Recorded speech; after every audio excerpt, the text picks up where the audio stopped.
Welcome to ফ্যান্ডা। আর একটা Indian ফুটবলের updated video নিয়ে চলে এসেছি। আপডেট কিন্তু অনেকগুলো আছে, আর স্পেশালি ইনজুরি নিয়ে আপডেট আছে, কারণ ইস্ট বেঙ্গলের একজন প্লেয়ার কিন্তু মিস করতে পারে কিছু ম্যাচ, মানে দুটো ম্যাচ মতো কিন্তু মিস করতে পারে।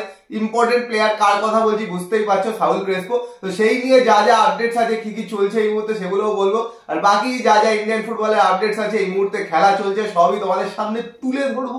কিন্তু সবার আগে যে কথাটা, এখনো যারা সাবস্ক্রাইব করোনি অবশ্যই করে নিও, আর বেল আইকনটা টিং টং করে অপশনটা প্রেস করে দিও রেগুলার নোটিফিকেশন পাওয়ার জন্য। আমাদের ফেসবুক আর ইনস্টাগ্রাম পেজটাও ফলো করে দাও, ডেসক্রিপশনে লিংক দেওয়া আছে। আর অসাধারণ একটা ডার্বি হয়েছিল, 2-2 ড্র, হাড্ডাহাড্ডি লড়াই। এখনো যারা ব্লগটা দেখোনি অবশ্যই দেখে নিও, একদম এই ভিডিও শেষে কিন্তু দেওয়া থাকবে এন্ড স্ক্রিনে, ওখান থেকে কিন্তু ক্লিক করে দেখে নিতে পারবে। তো পূজার থেকে প্রথমে শুনে নাও। তো প্রথমে আসি যে ছোট ছোট আপডেট গুলো আছে সেগুলো একটু দিয়ে দিই। তো তার মধ্যে বলি যে ইন্ডিয়ান ওমেন্স লিগের গতকালকে ইস্ট বেঙ্গলের হোম ম্যাচ ছিল কিংস্টার এফসির সাথে। তো সেই ম্যাচটা কিন্তু 3-1 গোলে ইস্ট বেঙ্গল ওমেন্স টিম হেরে গেছে।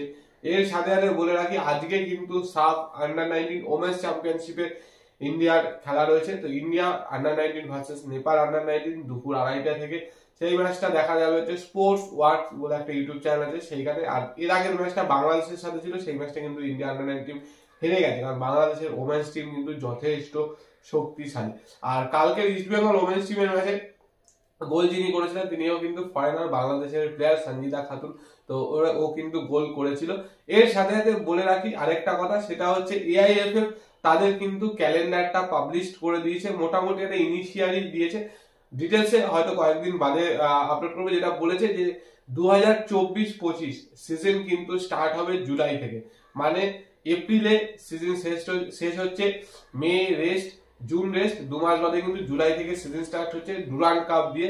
তো ডুরান্ড কাপ চলবে হচ্ছে আগস্ট পর্যন্ত, তারপরে শুরু হবে হচ্ছে আইএসএল এবং I league. ISL I league simultaneously যেরকম চলে সেরকমই চলবে, তার সাথে সুপার কাপটাও চলতে পারে। এবার সুপার কাপ নামে চলবে না ফেডারেশন কাপ নামে চলবে, সেইটা ডিপেন্ড করছে নতুন কি নাম দেবে। নতুন যে ক্যালেন্ডারটা বানিয়েছে ইন্ডিয়ান ফুটবলের জন্য কিন্তু খুবই ভালো, যেটা তোমাদের এতদিন ধরে বলে আসছি যে 5 মাস ফুটবল খেলে কিন্তু ফুটবলের ডেভেলপমেন্ট হয় না, অন্তত 10 মাস কিন্তু খেলতেই হবে, আর সেটাই কিন্তু করে ফেলেছে। এবার ব্যাপার হলো ডুরান্ড কাপে পার্টিসিপেশনটাও কিন্তু সেরকম ভাবে করাতে হবে, মানে একদম ম্যান্ডেটারি করতে হবে প্রত্যেকটা ক্লাবকে যে পার্টিসিপেট করতেই হবে, তবেই কিন্তু লাভ হবে। না হলে কিন্তু সেই 10 মাস থেকে কমে কমে গিয়ে কিন্তু 8 মাস হয়ে যাবে।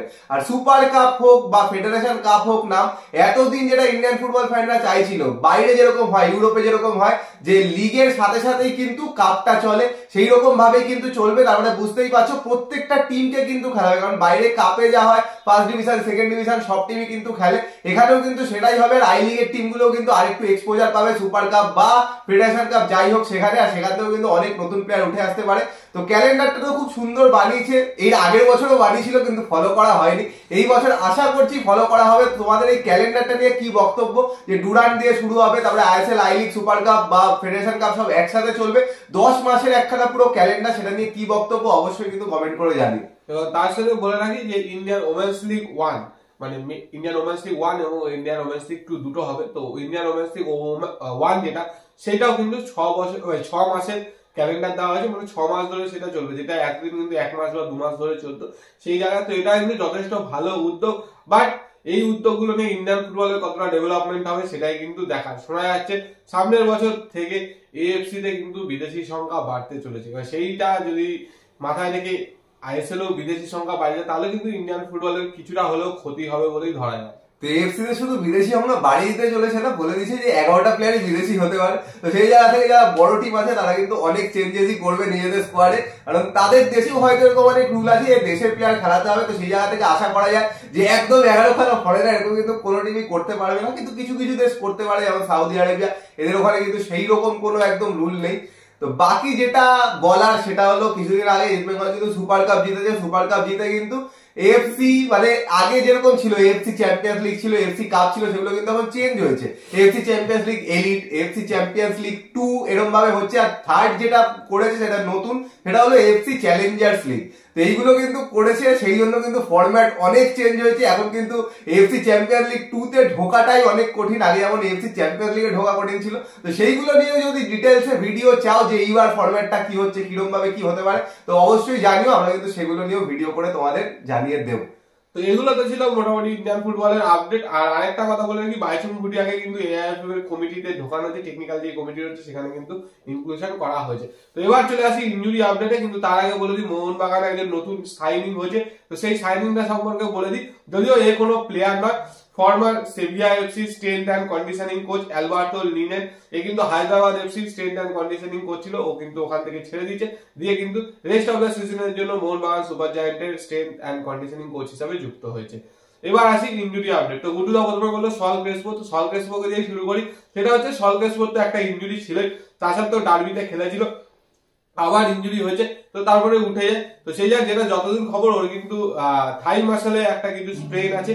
তো যা শোনা যাচ্ছে মোটামুটি একটা বা দুটো ম্যাচ হয়তো মিস করতে পারে, 10 তারিখ এবং 13 তারিখ যে দুটো ম্যাচ রয়েছে নর্থ ইস্ট এবং মুম্বাই সিটি, এই দুটো ম্যাচ হয়তো সল ক্রেসপো মিস করতে পারে, কারণ ওকে রেস্ট দেওয়া হবে কয়েকদিন, তারপরে প্র্যাকটিসে নামবে, তারপরে হয়তো খেলবে। আর তার সাথে বলে রাখি ভিক্টর ভাস্কর যে এসে গেছে, সে কিন্তু আজকে থেকে প্র্যাকটিসে অলরেডি নেমে গেছে। আজকে সিনিয়র টিমের প্র্যাকটিস ছুটি আছে, তো জুনিয়র টিম মানে রিজার্ভ টিম যেটা রয়েছে তাদের সাথে কিন্তু প্র্যাকটিস করছে। তো সেই জায়গা থেকে সাউল ক্রেসপো না থাকায় কিন্তু তার জায়গায় ভিক্টর ভ্যাসকেজই খেলবে, ধরে নিতে পারো। কারণ তোমাদের আগেও বলেছি ভিক্টর ভ্যাসকেজ কিন্তু বসে ছিল না, সেখান থেকে মানে বসে বসে তারপর কিন্তু আসেনি, ও কিন্তু সিজনের মধ্যে ছিলই, তো অলরেডি কিন্তু ফিট আছে। এখানে এসে টিমের সাথে মানিয়ে গুছিয়ে নিতে হবে, মানে সবার সাথে একটা লিঙ্ক আপ করতে হবে, তাহলেই কিন্তু টিমের সাথে নিজেকে একদম মানিয়ে নিয়ে খেলতে পারবে।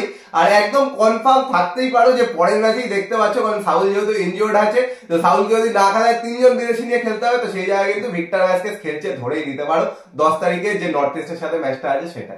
আর অনেকে ব্রাউনের কথা জিজ্ঞেস করছিল যে ফ্যালেসিও ব্রাউন কবে আসতে চলেছে। তো আমাদের কাছে যা খবর, ও কিন্তু ওই বৃহস্পতিবার নাগাদ ভিসা আউট পেয়ে যাবে। তো মোস্ট প্রবলি ও কিন্তু শনিবার বা রবিবারের মধ্যে চলে আসবে। আর মোহনবাগান সুপার জায়ান্টের ইনজুরি আপডেট দিদি, আনোয়ার আলীর ইনজুরি নিয়ে কোনো আপডেট আমাদের কাছে নেই, কারণ ওই খবরটা লিক হচ্ছে না। তো হামিলের যেটা আপডেট যতদূর শোনা যাচ্ছে, হামিলকেও কিন্তু প্র্যাকটিসে 2-3 দিন রেস্ট দেওয়া হয়েছে। হয়তো হামিলকেও হয়তো 10 তারিখে যে ম্যাচটা রয়েছে হায়দ্রাবাদের সাথে, সেই ম্যাচটাতে হয়তো রেস্ট দেওয়া হবে, কারণ দেখতেই পাচ্ছ হায়দ্রাবাদের টিমে কিছু নেই, সবই ইয়ং প্লেয়ার, একাডেমি প্লেয়ারদের খেলাচ্ছে, শুধু জোয়া ভেক্টর ছাড়া কেউ কিন্তু সিনিয়র প্লেয়ার নেই।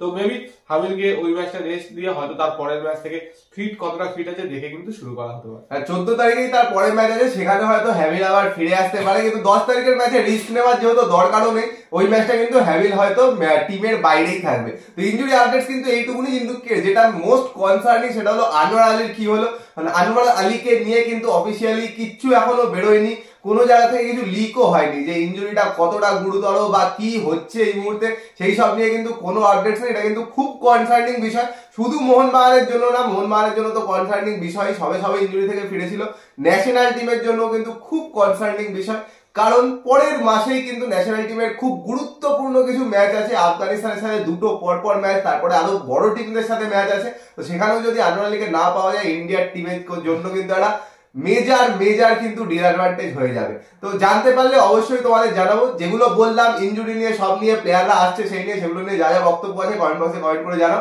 আর ভিডিওটা পছন্দ হলে লাইক করে দিও, শেয়ার করে দাও, চ্যানেলটা অবশ্যই সাবস্ক্রাইব করে দিও, আর বেল আইকনটা টিং টং করে দাও রেগুলার নোটিফিকেশন পাওয়ার জন্য। তো চলো এখনের জন্য টাটা।